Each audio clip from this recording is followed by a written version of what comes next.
নেত্রকোনার দুর্গাপুর উপজেলার সাধুপাড়ায় অবস্থিত হরিনাম সংকীর্তন মিলন সংঘ ও শ্রী শ্রী লোকনাথ ব্রহ্মচারী মন্দির প্রাঙ্গণে আয়োজিত হরিনাম সংকীর্তন ও ধর্মীয় মিলন মেলা এক অপূর্ব ভক্তিময় পরিবেশে অনুষ্ঠিত হয়েছে।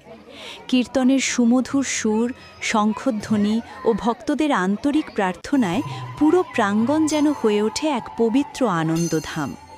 অনুষ্ঠানে উপস্থিত ছিলেন দুর্গাপুর উপজেলা বিএনপির সাংগঠনিক সম্পাদক আলহাজ জামাল উদ্দিন মাস্টার।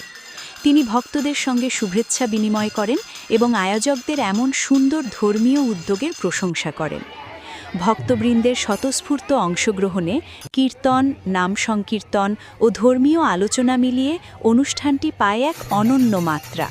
নারী পুরুষ, তরুণ প্রবীণ সকলের উপস্থিতিতে মিলন মেলার রূপ নেয় সামাজিক সম্প্রীতির এক উজ্জ্বল উদাহরণে।